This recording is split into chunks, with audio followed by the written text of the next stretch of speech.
Assalomu alaykum azizlar, O'zbekiston telekanalida Xasta bo'lmang dasturi jonli efirda. Bugun ham sizlar uchun manfaatli bo'lgan mavzuda mutaxassislar bilan suhbat quramiz. Demak, bizni kuzatishda davom eting.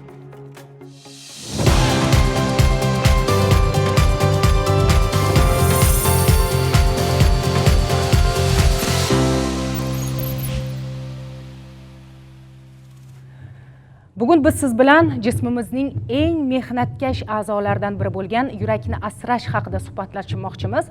Tasavvur qiling, hozir ko'ksingizda urib turgan yuragingiz bir kecha kunduzda o'rtacha 100 ming marta qisqaradi va u minglab litr qonni organizm bo'ylab aylantiradi.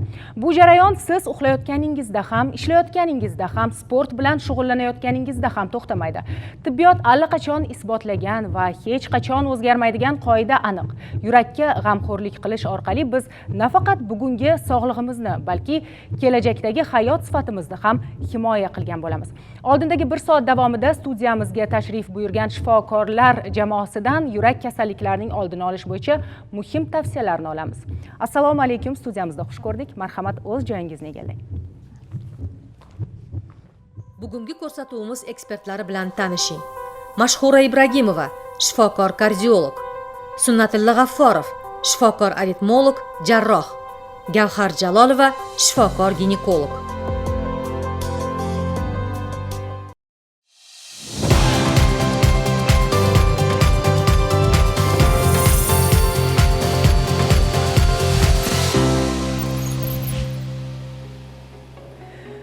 Demak azizlar, O'zbekiston telekanalida Xasta bo'lmang dasturini tomosha qilyapsiz. Eslatib o'taman, biz jonli efirdamiz va albatta fursatdan foydalanib ekranlaringizda ko'rib turgan raqamlarga qo'ng'iroq qilib o'zingizni qiziqtirgan savollarga javob olsangiz bo'ladi. Bundan tashqari Telegramda ham Xasta bo'lmang chat-boti ishlab turibdi. U yerga ham o'z savollaringizni yo'llasangiz bo'ladi. Demak, bizning ilk suhbatdoshimiz shifokor kardiolog Mashhura Ibragimova. Assalomu alaykum yana bir bor. Demak, yurak qon tomir tizimi kasalliklari aynan dunyo bo'yicha hozirgi kunga qadar nogironlik va o'limning asosiy sababchisi bo'lib kelmoqda va o'zi buning sabablari nimada? Nima uchun bunday? Birinchi navbatda ko'rsatuvni boshida aytib o'tdingizki, yurak kun davomida hattoki 1 sekund ham, kun u tun 1 sekund ham to'xtamasdan ishlaydigan a'zoyimiz hisoblanadi. Yuragimiz o'zi qanday tuzilishda yurakni mana ko'rib turgan bo'lsangiz 4 ta kamerasi bo'ladi. Mana shu 4 ta kamerasi o'zidan chiqib ketayotgan qon tomirlarga qon haydab butun tanamizni, hattoki ko'zimizdan sochimizdan uchigacha bo'lgan oziq-ovqatni ta'minlab beruvchi a'zoyimiz bu yurak hisoblanadi. Yurakda endi qanday mana yurak qon tomir bilan bog'liq qanday kasalliklar kelib chiqishi mumkin? Yurakni qaysi holatlar kasallikka duchor qilishi mumkin? Birinchi navbatda hozir ko'pchilikda ko'rib borayotgan narsamiz bu qon bosimining ko'tarilishi, gipertoniya kasalligi. Bu qon bosimining ko'tarilishi mana o'sha paytida ko'pchilik qon bosimi ko'tarilganda borgan sari unga odatlana boshlaydi. Odat tuzganlana boshlaydi. 150 ga 90 bo'ldimi, og'rimayaptimi, bo'ldi, bee'tibor qoldiradi. 180 ga 90 bo'ldimi, bee'tibor qoldiradi. Lekin bu odat nimani hisobiga kelib chiqadi? Mana bu qon tomirlarimizda oqayotgan qon tomir devorlariga urilib bosimni beradi. Shuning uchun ham bu qon bosimi deyiladi. Qon bosimi nima uchun ko'tarilgan sari bizda odat shakllanadi? Qon tomirining ichki devorlarida nerv oxirlari joylashgan. Bizda qon bosimga nisbatan og'riq sezmayotganimizning sababi, boshimiz og'rimasligi, ko'ngil aynimasligining sababi nervlarimiz. Bu narsaga kuchsizlanib qoladi. Siz mana yordam bermayapsizmi tashqi muhitdan, organizm ham buni o'z holiga qo'yadi. Baribir yordam bermayapti-ku deydi. Kuchsizlanib qoladimi yoki shu bosimga o'rganib qoladimi? O'sha nerv kuchsizlangani uchun o'rganish paydo bo'ladi. Kuchsizlangani uchun o'rganish paydo bo'ladi. Qon bosimi lekin 200-220 ga chiqqanda tomir devori moslashadi demayapman. Tomirni buzib yuboradi. Shunchaki bizning sezgilarimiz tomir bilan bog'liq bo'lmaydi. Bizning sezgilarimiz nervlar bilan bog'liq bo'ladi. Mana shu joyda ko'pchilikda xato ketadi-da. Mana siz aytayapsiz-ku, hozir tomir kuchsizlanib qoladimi deb. Yo'q, tomir o'shanday turaveradi. Faqat tomirdagi joylashgan nervlar qo'pol qilib aytganda ko'zi ko'rib qoladi. O'sha bosimga hech qanaqa sizga belgi bildirmaydi. Lekin 220, 240 oshgandan keyin tomir yorilib ketadi-da. Natijada infarkt, insulti natijasida esa nogironliklar paydo bo'ladi. Bu birinchi sababi. Ikkinchi sababi yana tomir bilan bog'liq. Mana bu ko'rib turibsizlar mulyajda. Qon tomirida buni toza holati. Hech narsa yo'q. Toza holati. Mana bu holatda esa qon tomirlarining kichkina endi yog'lar yig'a boshlayapti. Bu holati где-то 30-50% gacha yog' to'play boshlayapti. Mana bu paytda esa o'sha qon tomirining ichi 80-90% gacha yopilib, qon o'tishiga xalaqit bera boshlaydi. Bu nima sababdan bo'ladi dedingiz? Buni sababi nimada? Yog' yig'ilishining sababi dislipidemiya deyiladi.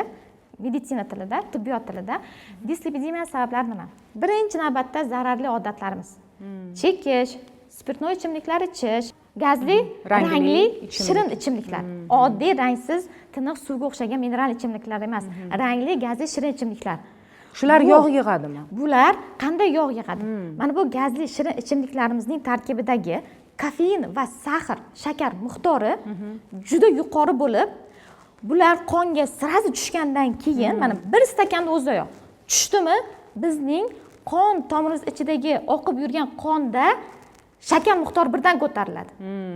Bu shakar agar uzoq muddat qon tomirida ichida qolib ketadigan bo'lsa, bu shakar qon tomir ichini yeb bitiradi.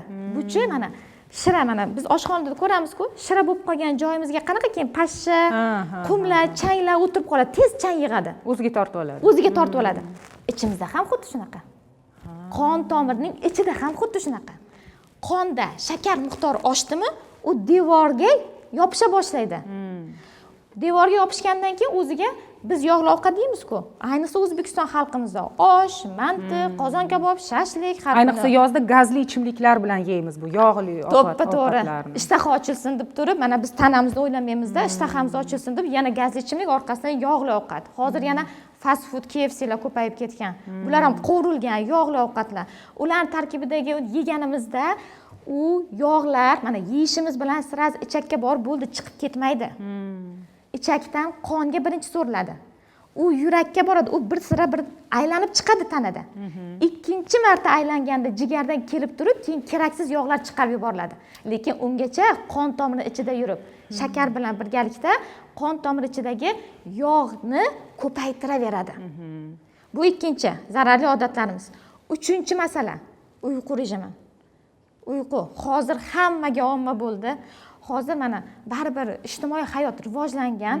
Hozir telefonlar ko'payib ketgan. Hammani qo'lida, yosh bolalarda ham 24 ga 7 ishlaydi. Hamma joyda mana hamma ko'chada yozda. Bu uxlash qanaqa? Ko'pchilik aytadi, 1-2 gacha yuradi telefon qaratda. Kuniga 7 soat uxlayapman-ku, kechqurun. Menda shunday, o'zimni o'zim xotirjam qilaman. 7 soat uxladimmi yoki bo'lmasa 5 soat uxladim, noto'g'ri. Bu noto'g'ri. Nima uchun deysizmi? Mana shu joyda. Kechqurun 1-2 da yotdingiz, ertalab 9 da turdingiz. Miqdorda emas gap, sifatda. Kechqurun shomdan keyin, 6 dan keyin bizda quyosh bota boshlaydi. Yoki mana 7 dan keyin. Quyosh bota boshlagandan keyin qorong'ulikni ko'rgan ko'zimiz miyamizga o'sha signal beradi. Bizda chunki ko'pchilik aytadi, organizm qayerdan bilsin, u kechqurun uxladimi, kunduzi uxladimi, farqi nima? Asosiysi shu 7-8 soat uxlab bersam bo'ldi deymiz. To'ppa-to'g'ri. Juda ko'p bunaqa savol keladi. 7-8 soat uxlabman, doktor nima deganingiz bu deyshadi-da. Lekin bunda mana shu quyosh botgandan keyin avtomatik siz uni boshqara olmaysiz. O'sha miyamiz bizga boshqarmagan holatda ishlaydigan ong osti joyimiz bor. U yoqdan o'sha melatonin uyqu gormoni ishlab chiqariladi. Bu uyqu gormonini siz ignor qildingizmi? Siz bunga e'tibor bermadingizmi? Uxlamayapsiz-a? Tanani ushlab turish uchun yana bizda boshqa bir jarayon bor. Kortizol gormoni, stress gormoni oshadi. Siz uyg'oq turishingiz uchun, sizda bu stressda uyg'otib turish uchun majburlaymiz organizmni. Siz o'zingiz bilmagan holatda buni majburlaysiz. Lekin hamma biladi. 9-10 da hammani bir uyqusi keladi, to'g'rimi? Bir dor bosadi. To'g'ri. O'sha paytida charchoqni his qiladi. Eshitmadingizmi tanangizni? Kortizol stress gormoni chiqadi. Stress gormoni, stress deyapmiz. Nima qiladi? U nimani hisobiga? Yurakni tez urdirtiradi. Qon tomirlarini toraytiradi. Qon aylanishini yaxshilab turib, sizni trezv ushlab turadi. Ya'ni sizni sergak ushlab turadi. Melatoninda nima bo'ladi? Hamma a'zo uxlayotgan paytida siz faqatgina miyangiz o'chib, ko'zingiz yumilmaydi. Yurak ham, oshqozon, ichak, jigar, hamma a'zo dam oladi. Hattoki yurakning tunda qisqarishlarni, urishlarni soni 30 ta 40 tagacha pasayishi norma. 30 ta 40 tagacha pasayadi. Kunda 80 ta 160 tagacha chiqadi, kechqurun 30 ta 40 ta. Demak, 3-chisi uyqu rejimi. Keyingi holat 4-chisi kam harakatlik. Kam harakatli. Hozir bu yosh bolalarda ham juda ko'p uchrab ketyapti. Oldingidek bizni paytdagidek ko'chada 9-10 gacha oldin ota-onalarimiz majburlab ham chiqara olmaymiz bolalarni hozir. Chiqib chiqara olmaymiz. Bu narsa mana bizda hozir erta yurak qon tomir kasalliklari, hattoki 18 yoshda ham infarktning ko'payib ketayotganining eng asosiy sababi bo'lyapti. 18 yoshda. 18 yoshda xalqaro statistikada tasdiqlandi. O'zimiz O'zbekistonda demak yoshardi bu kasallik. Juda yoshardi. Oldin 30-40 yoshda eshitganimizda hayron qolardik. Hozir 18 yoshda. 18 yoshda infarkt bo'lgan sababi esa kam harakatlik bilan birga mana bu energetiklar bo'ldi. Ikkalasi bir-birini kuchaytirdi. Hech qachon bitta sabab bilan qandaydir kasallik rivojlanmaydi. Ayniqsa yurak qon tomirda. Chunki bizni tanamiz maksimal bizni himoyalashga harakat qiladi. Lekin siz 2-3tasini birdan olib ketdingizmi? Salomatligingizni tez buzilishiga o'zingiz imkoniyat yaratib berasiz. Demak, mana shu kam harakatlik. Kam harakatlik. 5-inchisi esa bizda kechqurungi ovqatlanishimiz. Ovqatlanish tartibimiz. Bizda hammamiz ertalab turamizda nima qilamiz? Kofe bilan qanaqadir shirin narsa yeb ketamiz. Unda nima bo'ladi? Biz ertalab mana sizga aytdim, boya insoniyat sergak turish uchun stress gormoni, kortizol baland bo'lib turadi. Ertalab bizni mana shu kortizol baland bo'lib uyg'otadi. Hech o'ylaganmisiz, qanday uyg'onaman deb turib? Mana bu dunyoga qo'ymasangiz ham uyg'onasiz-ku. Bizda o'sha gormonlar almashinuvi sababiga biz uyg'onamiz. Bizda shunaqa rejim yaratilgan. Kortizol ko'tarildi. Ammo bu kofemiz bilan shakar kortizolni yanada ko'taradi. Bir martalik stressimizni 2 barobar stress ko'paytiradi. Buni natijasida nima bo'ladi? Shuning uchun ko'pchilikda eshitgan bo'lsangiz, ertalabdan boshim og'rib turdi deyshadi-yu. Qon bosimi muammosi bor bemorlarda yanada qon bosimi ko'tarilib ketadi-da, boshiga og'riq berib turadi. Keyin 1-2 soatdan keyin yurgandan keyin o'tib ketdi deyshadi. Sababi o'sha asab gormoni, kortizol tusha boshlaydi. Ertalabki nonushta qilishimiz o't qopi uchun ham juda foydali bo'ladi. Ya'ni foydali nonushta qilishimiz. Foydali nonushta organizmga kerak bo'lgan. Foydali nonushta qilishimiz, oqsil bilan, foydali yog'lar bilan nonushta qilishimiz o't qopi uchun foydali bo'ladi. O't qopi bizga yurak qon tomiriga qanaqa aloqasi bor deyishingiz mumkin. O't qopi mana kechasi biz uxlab yotganimizda jigarimiz oz miqdorda ham ishlaydi. O't yo'llari orqali o't ishlab chiqarilib, u o't qopida yig'iladi. Ertalab yig'ilib turgan narsa, agar biz kerakli nonushtani qilmaydigan bo'lsak, o't qopi qisqarmaydi, o'tni chiqarmaydi ichaklarga. U yana yig'ilaveradi, quyuqlashadi, tosh paydo qiladi. Bizda organizmimizga tushgan yog'lar esa, ichaklardagi yog'lar, o't suyuqligi yo'q-ku, parchalanmaydi. Yana qon tomirlarga qayta so'rilib, yana mana buni olib keladi. Buchi mana bunaqa buzilmas zanjirga o'xshab aylanaveradi-da. Endi infeksiyalar ham yurakka zarar yetkazadimi? Infeksiyalar juda yurakka, nafaqat yurakka, infeksiyalar butun tanaga zarari juda katta.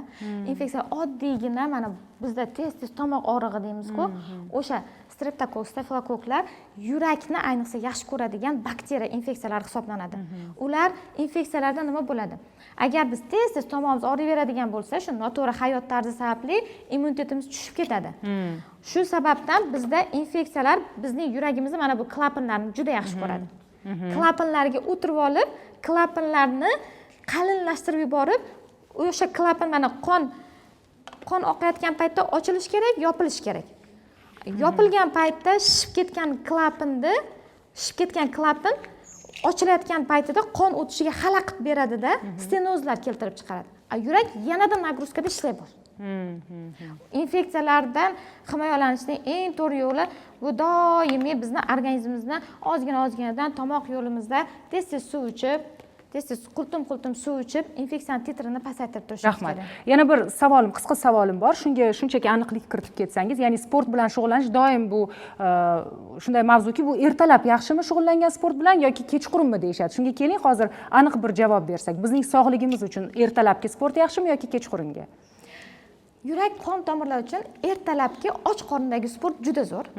Lekin iloji yo'q, misol uchun ishda bo'laman, boshqa narsa deydiganlar uchun obedda juda bo'lmaganda kechqurungi sportni har qanday mahalda lekin ertalabkisi eng ertalabki yaxshisi. eng zo'ri ertalabki Rahmat javob uchun. Va bizda studiyamizda shifokor aritmolog ham borlar. Bilasizmi, biz aynan muxlislardan, teletomoshabinlardan yurak xastaliklari bo'yicha qanday savollaringiz bor desak, birinchi savol aynan aritmiya haqida bo'ldi. Va shunday savol kelibdi bizga onamda aritmiya aniqlandi. Yurak tez urishi, jismoniy harakat qilganda qon bosimining ko'tarilishi kuzatilyapti. Bu holat qanchalik xavfli deb so'rabdilar. Aritmiyalarni har xil turlari bor. Bu hayot uchun xavfli turlari ham bor va hayot uchun tezkor xavf solmaydigan turlari ham bor. Avvalo uni aniqlashtirish kerak, ya'ni tashxisni to'g'ri qo'yib olish kerak. Buning uchun dastlab bemorning o'zi bilan gaplashib, kasallik tarixini yig'iladi, anamnez deyiladi va yurakni aritmiyalarini qanaqa turi borligi va uni qaysi darajada ekanligini aniqlash kerak. Bu uchun turli xil tekshiruvlarimiz bor. Oddiy jismoniy yuklamadagi EKG dan boshlab, juda har xil turdagi zamonaviy tekshiruvlar bor. O'shalarni o'tkazib ko'rib, albatta, aniq tashxis qo'yib, keyin aytgan ma'qul. Lekin har qanday turdagi aritmiya ham nazorat qilinishi shart. Hattoki u hayotga xavf solmaydigan aritmiya bo'lsa ham, uni nazorat qilish kerak albatta. Rahmat javob uchun. Biz sizni dasturimiz avvalida aritmolog, jarroh deb tanishtirdik. Aynan qanday vaziyatlarda aritmiya jarrohlik orqali davolanadi? Qanday vaziyatlarda jarrohlik amaliyoti kerak? Bu zo'r narsada, aslida aritmiyalarning 90%, ya'ni yurak ritmini har qanaqa buzilishini 90%ni jarrohlik usuli bilan radikal davolash mumkin. Ya'ni qaytalanmaydigan qilib davolash mumkin.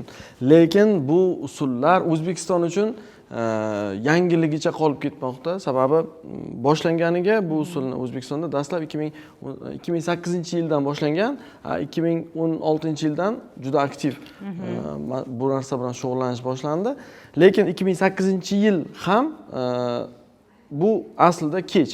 Sababi o'tgan asrda boshlangan usullar bu jarrohlik usuli bilan aritmiyani davolash va bu asosan yurak tez urib ketib qolganda yoki yurak aksincha puls juda ham tushib ketib, bemorda bosh aylanishi, hushdan ketib qolish, ko'z oldida qorong'ilashuvlar paydo bo'layotganda ushbu amaliyotlar juda foydali. Tez urib ketganda o'sha aritmiya o'chog'ini topib kuydiramiz, xalq tilida aytganda, aslida radiochastotali energiya bilan bu destruksiya qilinadi.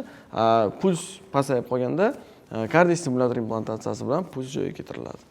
Aritmiyaning eng yomon ko'rinishi qanday? Eng og'ir ko'rinishi? Aritmiyani eng yomon ko'rinishi bu albatta qorinchalar tahikardiyasi, qorinchalar fibrilyatsiyasi. Sababi mana yurak qon tomir tizimidan o'lim butun dunyoda birinchi o'rinda turadi-da. O'zingiz aytdingiz bu statistikani. Shuni ichida ikkita eng katta guruh bor. Bittasi o'sha yurak ishemik kasalligi, o'tkir miokard infarktidan, ikkinchisi bu qorinchalar tahikardiyasidan va eng yomoni bu o'zi ikkalasini ham bir qilib to'satdan yurakdan o'lim deb ataladi. Va buni o'sha yarmidan ko'p qismini aynan o'sha qorinchalar tahikardiyasi nomli xavfli aritmiya turi tashkil qiladi. Rahmat javob uchun. Mening navbatdagi savolim shifokor ginekologga. Mana hozir yuqoridagi suhbatimizda aynan aytib o'tildiki, eng yurakka ziyon keltiradigan kasallik, ya'ni bu o'sha qon bosimining oshishi deyishdi. Aynan homiladorlarda bu tez kuzatiladi va shunday homilador ayollar ham borki, butun homiladorlik davrida aynan baland, yuqori qon bosimi bilan yurishadi. Bu qanchalik xavfli? Homiladorlik davomidagi qon bosimini holati, qon bosimini turishi bu homila va ona uchun eng asosiy ularning sog'lomlik darajasini ko'rsatib beruvchi indikatorlardan biri hisoblanadi. Homiladorlik davomida odatda homila tomonidan ishlab chiqariladigan 20 haftagacha muddatda xorenik gonadotropin gormoni bor, ya'ni HGC gormoni ta'sirida u barcha silliq mushak organlariga bo'shashtiruvchi ta'sir ko'rsatadi. Ya'ni masalan bachadon silliq mushak organidan tashkil topgan, shu sababli u HGC ta'sirida bo'shashganligi uchun u kattaroq oladi. Homilaning razmeriga mos ravishda. Bizdagi o'sha yurak qon tomir tizimimizdagi devorlari ham asosan silliq mushak tolalaridan tashkil topgan. Shu sababli homila tomonidan chiqariladigan xorenik gonadotropin gormoniga ular ham reaksiya qaytaradida, qon tomirlar o'zaro hajmini kengaytirish kerak. Bu fiziologik holat, normal holat.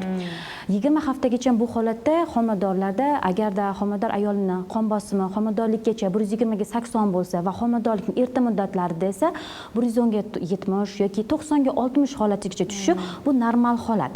Lekin ba'zi holatlar bor bizda, ayniqsa yurak qon tomir kasalliklari bo'lgan yoki qon quyuqlik holatlari yuqori bo'ladigan ayollarimizda, ayniqsa Covid pandemiyasidan keyin bu juda ham ko'p asoratlarda har ikkita homiladorning bittasida qon quyuqlashish holatlari ko'payib ketdi va yurak qon tomiriga esa yurakka bo'lgan nagruskani, ya'ni yuklamani oshishi ko'payganligi uchun deyarli barcha homiladorlarimizda qon bosimi yuqori holatlari kuzatilyapti. 20 haftadan so'ng odatda qon bosimi ayol kishini homidorgacha bo'lgan holatdagi normal holatiga qaytishi norma. Lekin ba'zi holatlarda esa homiladorlikning erta muddatlaridan boshlab fiziologik holatiga qaramasdan qon bosimi yuqori bo'ladi. Qon bosimi qancha yuqori bo'lsa, homila onadan kunlik oladigan qonni perfuziyasi bor, ya'ni kunlik qon aylanish tizimi bor. U qanchalik yaxshi bo'lsa, homila shunchalik bir tekisda, sekin, ravon rivojlanadi. Homilaning yurak urishi normal bo'ladi va homilaning ves olishi, ya'ni vazn olishi ham normal, nima desam ekan, sog'lom darajada bo'ladi. Lekin ba'zi holatlarda qon bosimi oshadigan holatlarda esa homilaga boradigan qon yo'ldosh orqali o'tadigan qon perfuziyasida o'zgarishlar bo'ladi. Ba'zi holatda ko'tarilib ketishi mumkin, ba'zi holatda tushib ketish holatlari bo'ladi. Va bu esa homilaning o'sish rivojlanishiga, homila vaznni yig'ishiga yoki homilaning ona qorni ichida vaznni yig'ishdan ortda qolishiga, o'smay qolishiga yoki hattoki eng og'ir oqibatlarda esa ona qorni ichida nobud bo'lishigacha ta'sir qilishi mumkin. Bu homila tomondan. Ona tomonga keladigan bo'lsak esa, yuqori qon bosimi ona tomonda biz har doim homiladorlar uchun 140 ga 90, sistalik 140, diastalik 90 mm simob ustunini homilador uchun davleniya sifatida qaraymiz. Qon yuqori qon bosimi sifatida qaraymiz. Nima uchun? Chunki aynan shu ko'rsatkichdan boshlab homilada qon aylanishida buzilishlar kelib chiqishi eng yuqori ko'rsatkichlarga kelib chiqadi. Shuning uchun butun dunyo jahon sog'liqni saqlash tomonidan homiladorlar uchun yuqori qon bosimi ko'rsatkichi sifatida 140 ga 90 sifatida butun dunyoda tan olingan bu narsa. Agarda onada ham doimiy ravishda qon bosimi surunkali yuqori bo'ladigan bo'lsa, o'z vaqtida kerakli kardiolog shifokor nazorati ostida yurmasa yoki EKG qilmasa, echokardiografik tekshiruvlardan o'tmagan bo'lsa, kerakli davo-choralarni olmaydigan bo'lsa, doimiy qon bosimi yuqoriligi ostida ona tomonda o'tkir yurak, buyrak yetishmovchiliklari, jigar yetishmovchiliklarigacha olib kelib, menimcha ko'pchilik ayollarimiz eshitgan bu narsani, eklamsiya, preeklamsiya holatlari, ya'ni ba'zi holatlarda tutqanoq berish holatlari yoki butun tanada bo'ladigan simmetrik shish holatlari bilan ketishi mumkin. Va bu esa homiladorlik muddatining erta tugashiga va homilaning nobud bo'lishigacha ham olib keladi. Shu sababdan men barcha opa-singillarimizga homiladorlikka tayyorlanishdan oldin albatta kardiolog ko'rikdan o'tishlari, ginekolog ko'rikdan o'tishlari, homiladorlikka tayyorgarlik bo'lishi shart albatta va homiladorlik davomida ham agar qon bosimiga yuqorilikka moyilligi bo'ladigan bo'lsa, anamizda genetik jihatdan moyillik bo'ladigan bo'lsa, albatta to'liq homiladorlik davomida 9 oy davomida kardiolog va ginekolog nazoratida bo'lishlarini tavsiya qilaman. Va yana bir eng asosiy ko'rsatkich esa anemiyaga va qon quyuqlik holatlariga e'tiborliroq bo'lishini, kun davomida ko'proq suyuqlik iste'mol qilishlarini va harakatni cheklamasliklarini tavsiya qilaman. Endi anemiyaga e'tiborliroq bo'lish deganda biz nimani tushunishimiz kerak? Chunki ko'p ayollar, shaxsan men ham past, ya'ni anemiya bilan farzand dunyoga keltirganman. Anemiya lekin hech qanday sog'ligimga bir shikoyatim yo'q. Da, ko'pchilik bemorlarimiz shunaqa deyshadi, keladiganda bilamiz O'zbekiston hududida ko'pchilik ayollarimiz deyarli urgan 90% ayollar anemiya bilan mani qonim o'zi kam edi, birinchi farzandimda ham kam edi, hech narsa bo'lmadi, ikkinchisida ham hech narsa bo'lmaydi deyshadi. Lekin organizmda kompensatsiya degan xususiyati bor. Ya'ni organizm qaysidir vaqtga kelganda charchaydi. Balki birinchi homiladorlikda maksimal kuchini ishlatadi, lekin ikkinchi homiladorlikda homilaga yetkazib beradigan kerakli yetarlicha perfuziyani ta'minlab berish yoki homilaga yetarlicha vitamin, minerallarni yetkazib berishi, kislorodni yetkazib berishi barchasi bizda eritrotsitlar kislorod orqali yetib boradi. Qanchalik bolaga perfuziya yaxshi bo'lsa, qanchalik kislorod yaxshi yetib borsa, bola shunchalik yaxshi tug'ilgandan so'ng ham vazn olishlari yaxshi, tinch va sog'lom o'sadigan farzand bo'ladi. Shu sababdan anemiyaga biz katta e'tibor beramiz. Lekin anemiyani qon bosimiga ta'siri esa masalan, homilador bo'lgan vaqtida homilador ayollarda qonda perfuziyasi, ya'ni qon aylanish, sirkulyatsiyadagi qon aylanishi fiziologik gemodilyutsiya hisobiga 30-50% holatda homilador bo'lmagan ayollarga nisbatan oshadi. Bu degani esa butun tanada ayol organizmini yuragida homilador ayolga yuragiga, qon tomirlariga bo'lgan yuklama 2 barobar oshadi degani. Hattoki eng oxirgi statistika bo'yicha aniqlandiki, bu homilador ayollar har kuni homilani o'sish va rivojlanish uchun beradigan, ishlatadigan energiyasi sport marafonda yugurayotgan sportchini tanasidan 2,2 marotaba ko'proq energiya ishlatilishi bu aniqlandi. Bu nima degani? Ayol kishi balki birinchi homiladorligida kuchi yetardir anemiyasi bilan homilasini o'stirishga. Lekin ikkinchi homilador, balki uchinchi homiladorga kelganda organizm charchaydi va bunday holatlarda esa yuragida muammolar bo'ladi, tanasi shishib ketish holatlari bo'ladi, qon tomir davleniyasi oshib ketadi. Chunki anemiya bo'lganda kislorod kam boryaptimi? Bizda shifokor kardiologimiz aytganlaridek, ta'kidlaganlaridek, organizm shunchalar zanjir bo'yicha ishlaydiki, masalan, qayergadir sizda kislorod yetmayaptimi? Birinchi organizm o'sha joyga kislorodni olib boraman deydi, hayotiy muhim organlarga. Oddiy homiladorlikdagi anemiyada soch to'kilib ketib qoladi. Nimaga? Chunki tanamiz bizda bolaga kislorod berishimiz kerak, yurakka kislorod olib borish kerak, miyaga kislorod olib borish kerak. Bor organizmning. Eng asosiy hayotiy muhim organlar, ya'ni tikka oyoqda tikka olib yurish uchun eng muhim organlarga kislorodni berishni ta'minlash uchun keraksizroq joylardan, ya'ni simmetriya joylardan, periferiya joylardan kislorodni cheklashni boshlaydi. Birinchisi soch to'kiladi yoki terining quruqlashishi bo'lishi mumkin yoki tirnoqlar sinuvchan, mo'rt bo'lib qoladida. Homiladorlarimiz tashqi ko'rinishimizda ham o'zgarishlar ro'y beradi. Bularga ham e'tiborli bo'lish kerak. Ikkinchisi esa yurak kislorodni tezroq olib borib yetmayapti. Demak, men yaxshi ishlamayapman deb ko'proq yurak urishiga harakat qiladi. Qisqarishlar soni ko'payadi. Shuning uchun homiladorlarda taxikardiya ko'payadi har doim. Va yurak maksimal qisqaravergandan so'ng esa qon tomirlar ham qisqaradi, oxirida kuchi yetmagandan so'ng esa davleniya oshish holatlarigacha ta'sir qilishi mumkin. Shu sababli anemiya ahamiyatli homiladorlikda. Rahmat javobingiz uchun. Bizga esa muxlislardan ham savollar keladi. Onam 63 yoshdalar, odatiy tibbiy ko'rikdan o'tayotganlarida yuraklarida bitta chandiq borligi aniqlandi. Shifokor onangiz infarktni oyog'ida o'tkazgan bo'lishi mumkin deb taxmin qildi. Infarkt bo'lganini odam sezmasligi mumkinmi? Axir bu kasallik og'riqlar bilan kechadi, deyaptilar. Shunday eshitganman, deyaptilar.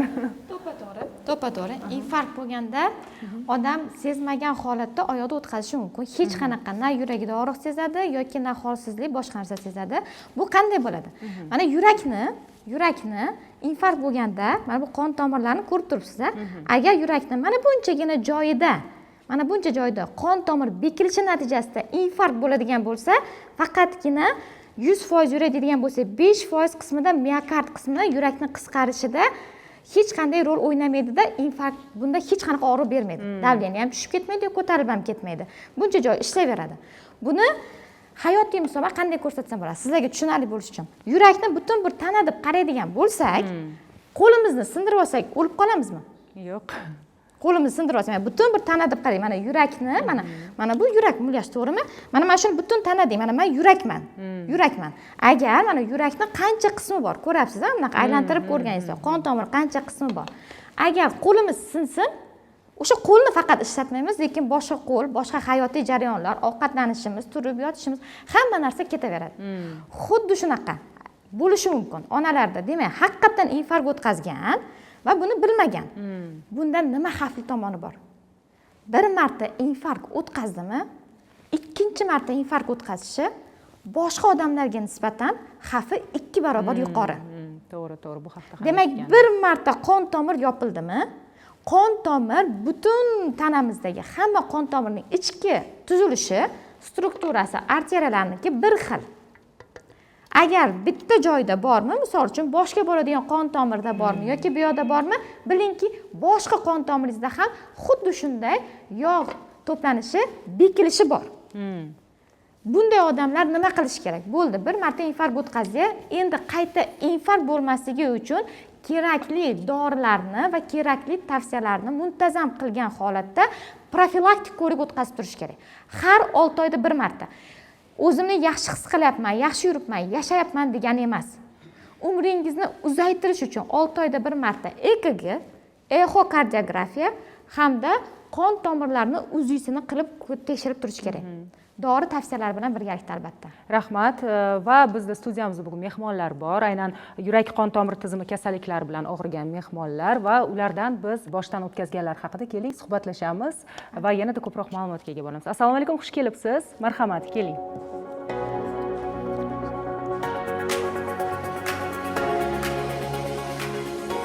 xush kelibsizlar. Keling.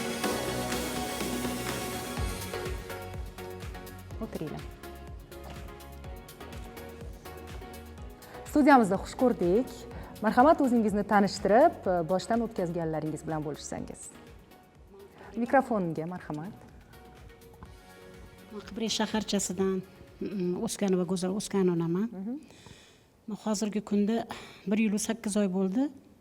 Kardiolog ko'rigidaman, hali ham nazoratida. Men shu kardiologga borgan paytimda ikkita oyog'im shishgan. Yaxshi nafas ola olmas edim. Kechqurunlari uyqusizlik.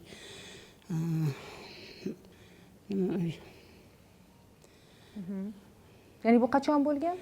Bu anaqa davleniyalarim bor, o'zi ancha yildan beri bo'lgan-u, lekin shu yuragimda jam anaqa muammo bor deb o'ylamas edim, lekin kardiolog ko'rigiga borganimdan keyin ular shunaqa yuragingizda ancha muammolar ko'p dedilar. Uning ustiga gemoglobinim 71, saturatsiyam 74. Keyin bular doktor aytdilarki, shunaqa keling davolaymiz, lekin uzoq davolanadi bu. Bir oy yarim oy ichida bu darrov o'tib ketadigan narsa emas deb shunaqa dedilar. Hozirgi kunda 1 yil 8 oy bo'ldi, hali ham davolanmayman. Allohga shukr, doktor oldiga yetib bormas edim. Shu darajada nafasim siqqandan. Hozirgi kunda 150 gacha olib bordilar. Doktorimiz anaqa nima deydi, gemoglobinim. Saturatsiyam ham 71-74 bo'lib yurardi. 92 ga hozir 93, xudoga shukr. Hozir ancha o'zimni nima deydi, eplab olganman. Odam befarq bo'lish kerak emas ekan yurakka. Bu yurak bilan nima deydi, o'ynashi bo'lmas ekan. Yurak kerakli narsa ekan butun organizm uchun. Hozirgi kunda xudoga shukr yaxshiman. Lekin dorilarni to'xtatmasdan ichib boryapman, hamma aytganlarini. Lekin doktorimiz aytadilar, shunaqa ko'p yuring, o'zingizga ham kerak, vес tashlashga ham kerak. Eng birinchi o'zi davo organizmga kerak narsa yurish deydilar. Hozirgi shu ovqatlanish anaqasida ham xudoga shukr nima deydi, o'zini naqalarini olib borib hozirgi kunda yaxshiman. Ancha men yetmayman, endi 100% deya olmayman, 70-80% ancha o'zimga kelib qolganman, yaxshiman. Siz uchun xursandmiz. Bularga o'zi avvalda qanday tashxis qo'yilgan? Ularda tashxisi birinchi navbatda yurakda qon aylanishining buzilishi, ya'ni IBS, ishemический болезнь сердца hamda stenokardiya funksionalniy klassi 3-sinf qo'yilgan. Bular chunki birinchi marta kelganlarida ikkinchi etaj, birinchi etajgacha ham chiqa olmas edi. Yonida ikkita qo'ltiqlarda sherigi bilan 50 metr joyga yurardilar. Va bu shunchaki mana stenokardiya hozir 70% aholida bor. Mana bu ko'rinib turibdi ekranda, qon tomirining yog'lar bilan to'silib qolishi. Qon o'tishi qiyinlashganda bizda mana yurak tinch o'tirganimizda 60 ta 70 ta uradida hech qanaqa nagruska qilmaydi. Lekin yurgan paytimizda yurak ko'proq urishi kerak. Ko'p ishlayotgan narsaga ko'p ozuqa kerak bo'ladi. O'sha paytida o'zi yurdirmaydi. Mana yashaydi, o'tirib yashaydi, harakatsiz yashaydi, lekin yurishiga, hayot sifatiga ta'sir qilayotgan. Bu qon tomirlarda yog'larni to'lib qolishi keyin asoratga o'tgan edi bularda. Yurak yetishmovchilik, surunkali yurak yetishmovchiligi ketayotgan edi bularda. Ham o'pkada suv yig'a boshlagan, ham oyoqlarda suv yig'a boshlagan. Chunki yurak qon tomirda qonni aylantirishga kuchi yetmagan. Xalq tilida aytganda yuraklari rosa charchagan edi. Bulardan nima qildik? Albatta dorilar bilan birinchi navbatda o'zi ko'rsatmalar asosida, tekshiruvlar asosida dorilarni tavsiya qildik. Bu dorilarni hozir ham qabul qilib kelmoqdalar. Dorilarni sonini ko'paytirmaslikning usuli bu o'zlari aytib o'tganlaridek tavsiya qilganimizdek yurish, to'g'ri ovqatlanish, vaqtida uxlash. Mana shularga endi e'tibor qaratganmiz. Demak, surunkali yurak yetishmovchiligi bilan aziyat chekayotganlar hozir surunkali yurak yetishmovchiligining remissiya, ya'ni orqaga qaytgan davrida. Shuning uchun 100% hali sog'lom bo'lishni his qilmaganlar. Bu studiyada qanchadan qancha kasalliklarni muhokama qilganmiz, sabablarini, qolaversa davo choralarini va hammasida baribir oxirida aytishadi. Ko'p harakat qilish, to'g'ri ovqatlanish, ko'p suv ichish deb. Shunchalik oddiy aslida, lekin negadir rioya qilishimiz aynan oddiy bo'lgan sabab rioya qilishimiz ham biroz bu narsalarga bee'tibor qaraymiz. Demak, bizda yana bir mehmonimiz bor studiyada. Assalomu alaykum. Marhamat, siz ham o'zingizni tanishtiring. Men Turobov Suhrob Bozorovich, Bekobod shahridanman, Toshkent viloyatidan.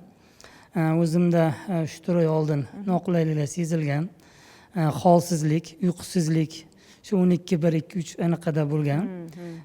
Sekin-sekin o'zi orqa qismlarda, yurakning orqa qismlarida og'riqlar paydo bo'lishni boshlagan. va kardiologga murojaat qildim. Bunda menga berilgan tavsiya shu ertalabki tonggi mashqlar va to'g'ri ovqatlanish. Men shunga to'pa rioya qildim. To'g'ri harakatlandim.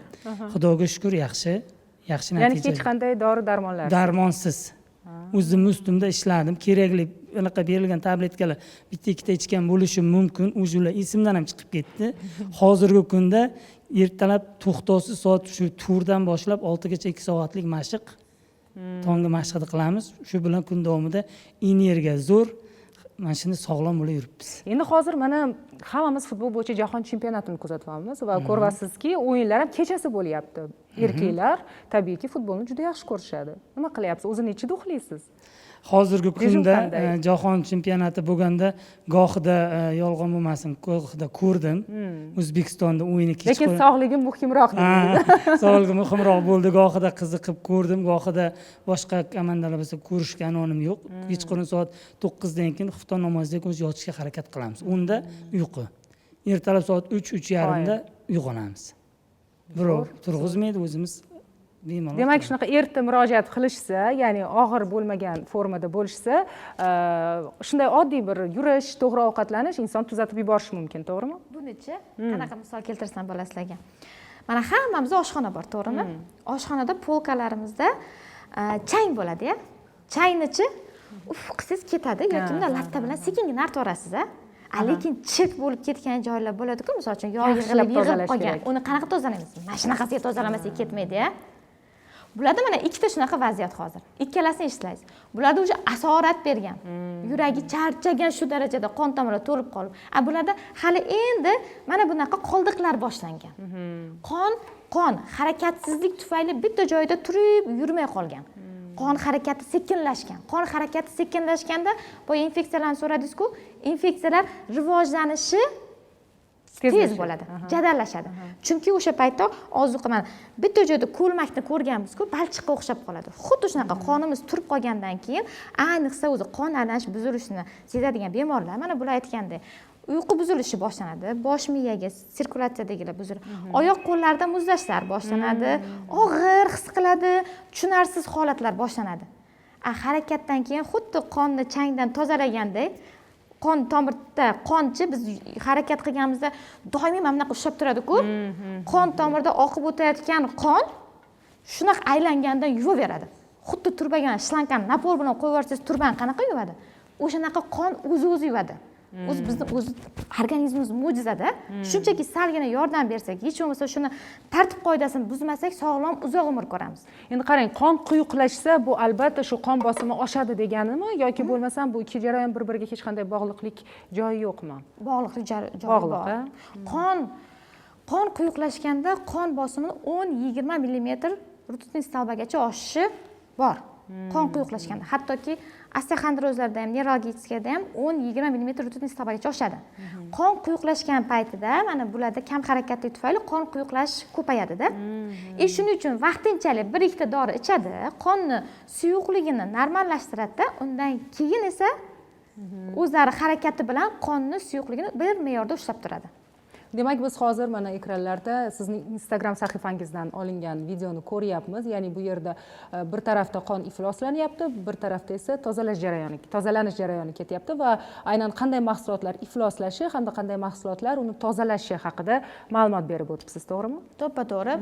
Bu yerda mahsulotlarni ko'rib turgan bo'lsalaringiz, birinchisi hammasi yog'li, o'sha eski yog'da bir necha marta fast food, gazli, rangli ichimliklar, bu yerda mahsulotlari, mahsulotlari, alkogol ichimliklari, tuz, bu yerda non mahsulotlarini, bu har kuni o'sha iste'mol qiladigan ovqatlarimiz-ku, ichimliklarimiz. Har kuniga hozir odatga aylangan. Misol uchun, menga bemorlarga aytaman-da, tabiiy narsalar yenglar desam, nima yeymiz kolbasa sosiskadan boshqa deydi. Nima uchun zarar kolbasa sosiska?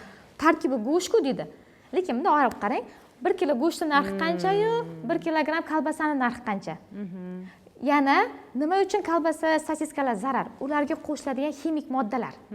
Ularning tarkibidagi tuzning ko'pligi. Nima uchun tuzi ko'p bo'ladi? Bizning miyamiz, o'z tanamiz o'zi erinchoq. Bu odamda aybi yo'q, mana harakatsiz bo'lib qolishimiz sababi o'zi erinchoqda. Tuz ko'p bo'lgandan keyin retseptorlarimiz birdan uyg'onadi-da, Mazza qiladi. Mazza qiladi. O'sha miya shu narsani yana tez parchalanadigan, mazza qiladigan narsani so'raydi. Shuning uchun ham nafsini cheklashimiz, boshqarishimiz qiyinlashib qoladi. Bir marta fast food shirinlik yedikmi, yana yegimiz kelishini sababi ularning tarkibidagi ximik moddalar, tuz va shakarlarning ko'pligi. Tuz va shakarni ko'rsatuvni boshida tushuntirdim qanday zarar qilishini. Shakardek xuddi tuz ham qon tomirlarini mo'rtlashtiradi. Tuzchi, mana tuz qotib qolsa uni bunday qo'poriladigan bo'ladi, xuddi shunaqa bo'ladi. Tomir devori mo'rtlashadi. Keyin davleniya oshib ketadigan bo'lsa, endi 240 ga chiqqanda buzilib ketmaydi, 220 ni o'zida, 200 da o'zida tomir yorilib ketib qoladi. Gazli ichimliklarni aytdim. Yog'larimiz ham hozir bizda oldingidek mana bunaqa tabiiy usulda olinadigan yog'lar emas. Oppoq, chiroyli, hidsiz qilinishi uchun unga qancha zavoddan 100 marta ishlab keyin chiqariladi. Tozalovchi moddalar juda arzonda. Lavlagi. Bizni O'zbekiston jannat makon davlatda. Mana Mevalar, sabzavotlar hali tabiiy holatda bizda unaqa juda bir boshqa chet davlatlardagidek sun'iy bir nimalarda yetishtirilmayapti. Lavlagi juda arzon. Har kuni bittadan lavlagi iste'mol qilsin, tarkibidagi antioksidantlar yurak qon tomirlarini shunaqa tozalab beradi. Yurak urishini normallashtirib beradi-da. Anor ham qonni ko'paytiradi. Bular aytgandek, kamqonlik faqatgina homiladorlarda emas, yosh kattalarda ham qon bosimi ko'tarishga sabab bo'ladi. Bular mana aytdi-ku, saturatsiyam 84, 74 bo'lib ketgan edi. Kamqonlik bor edi deb. 90 dan oshdi endi debdi. Kamqonlikni tuzatishni o'zi, kamqonlik tuzatishni o'zi yurak yetishmovchiligiini tuzatishga yordam beradi. Xalqaro rekomendatsiyalarda kamqonlikni o'zigina mana bunaqa yog' bilan to'lish shart emas. Kamqonlikni o'zigina 40% holatda yurak yetishmovchiligi olib keladi. Oddiygina kamqonlik. Siz aytdingizki, yaxshi his qilaman deb. Erta 40-50 yoshdan keyin hansirab charchab qolasiz. Hozir yaxshisiz. Rahmat, shunaqa zo'r tushuntirib beryapsizki, menimcha teletomoshabinlar ham aniq va tiniq tasavvur qila olishyapti bizni organizmimizda aynan qanday jarayonlar kechishini. Bu juda yaxshi. Sizlarga esa katta rahmat deymiz kelganingiz uchun, bo'lishganingiz uchun, tajribangiz bilan. Bundan keyin hech qachon kasal bo'lmang, hech qachon xasta bo'lmang, faqat sog'lom yuring deymiz.